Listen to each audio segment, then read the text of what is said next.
حضرت ابن عباس فرماتے ہیں رضی اللہ تعالی عنہ، کنت خلف النبی یوما صلی اللہ علیہ وسلم، ایک دن میں حضور کے پیچھے تھا۔ اب پیچھے ہونے سے کیا مراد ہے؟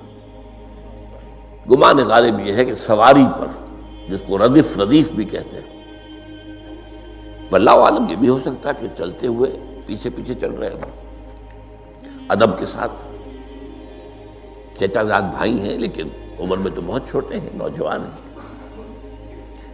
اس کیفیت میں حضور نے اب ان سے خطاب کیا، یا غلام، اے نوجوان، اے لڑکے کہا، اے لڑکے، اعلمک کلمات، میں تمہیں تلقین کرتا ہوں چند کلمات۔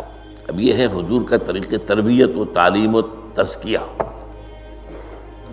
وہاں کوئی مدرسے نہیں تھے، وہاں کوئی درس کی محفلیں تو نہیں ہوتی تھی، محفل تو ایک ہی ہوتی تھی ہفتے میں، اور وہ جمعے کا اجتماع ہے۔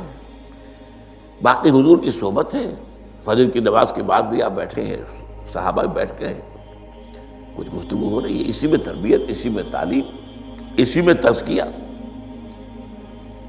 وہ علیحدہ ذکر کے حلقے جو ہے وہ ضربے مارنے کے لیے، یہ تو نہیں تھے، یہ تو بات کی ایجاد میں تو سب مانتے ہیں کہ یہ بات کی ایجاد ہے، یہ مسنون چیزیں نہیں۔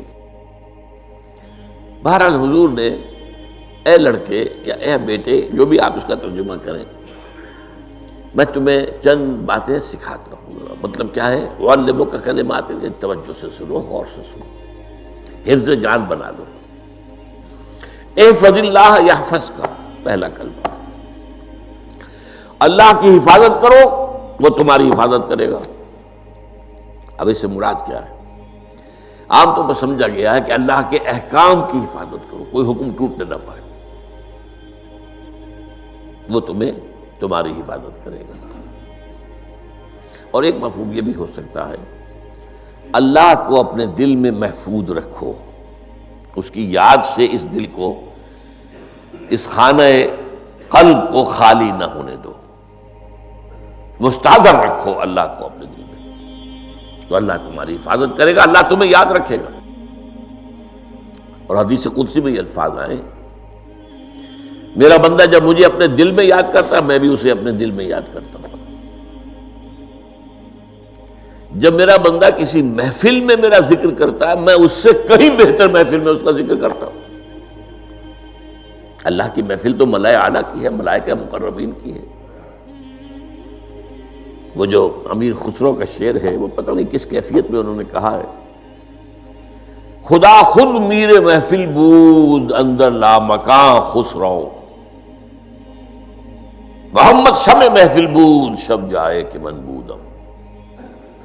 اے خسرو، رات میں جہاں تھا، وہ رات کوئی کیفیت تھی جو گزری ہے، وہ ایک لامکان کی محفل تھی۔ اب مکان نہیں ہے، لامکان ہے، مادی نہیں ہے وہ۔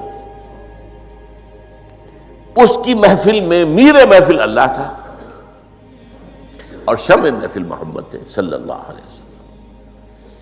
خدا خود میر محفل بود اندر لامکان خسرو، محمد شمع محفل بود شب جائے کہ من بودم۔ بہرحال اللہ کو تم اپنے دل میں مستحضر رکھو، اللہ تعالیٰ تمہیں بھی یاد رکھے گا۔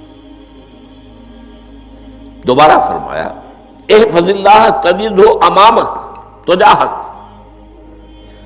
اللہ کو یاد رکھو تو اپنے سامنے موجود پاؤ گے، جب چاہو دعا کرو۔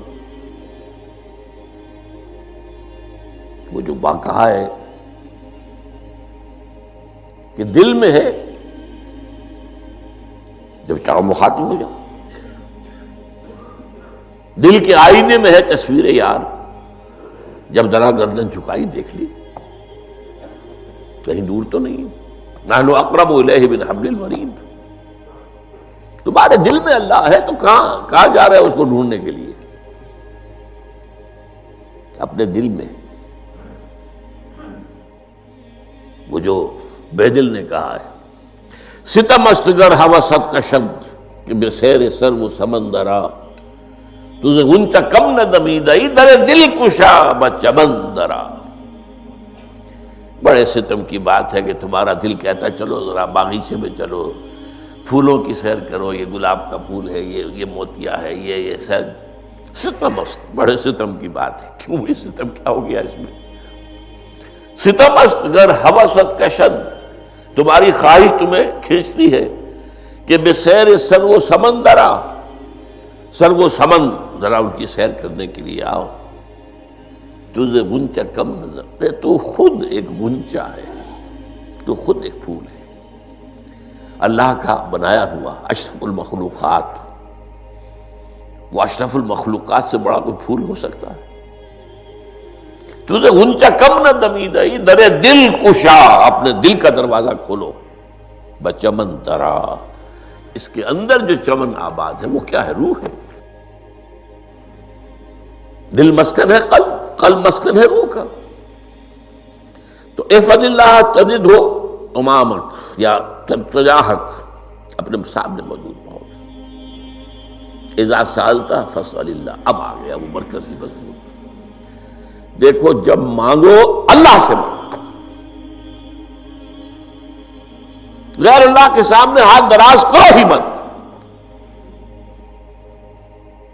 ایک حدیث میں آتا، یعنی حرام نہیں ہے، دنیاوی قواعد اصول قوانین کے تحت کسی سے مدد چاہنا، کوئی سوال کرنا حرام نہیں ہے، وہ تو میں نے کہا کہ اس پر اصرار آپ کریں گے تو اس میں بو پیدا ہو جائے گی، بدبو پیدا ہو جائے گی شرک کی، لیکن آپ سوال کریں، مدد لیں، اسی پر دنیا قائم ہے، ایک دوسرے کے ساتھ تعاون کے ساتھ، لیکن اونچا مقام کیا ہے؟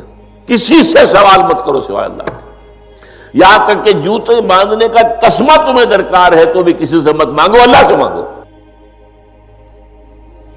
کیا پتہ اللہ کس کے دل میں ڈال دے اور وہ آ کے تمہیں تسمہ پیش کر دے، ہوتا ہے ایسا، بسا اوقات ہوتا ہے، جو اللہ کے ساتھ لو لگا کر رکھنے والے ہیں ان کے تو ایسے واقعات ہوتے ہیں کہ دل میں ایک بات آئی اور اس کے بعد وہی بات جو ہے وہ کوئی شخص آ گیا، اس نے وہ بات پوری کر دی، کیونکہ لوگوں کے دل جو ہے وہ تو اللہ کے دو انگلیوں کے مابین جسے چاہتا پھیر دیتا، کیا پتہ اللہ کسی فرشتے کو انسانی شکل میں بھیج دے، آتا ہے فرشتہ، آتا ہے انسانی شکل میں، آتا ہے آپ کی تکلیف کو رفع کر دے، آپ کی ضرورت کو پورا کر دے، اسی سے مانگو، کسی اور سے مانگو۔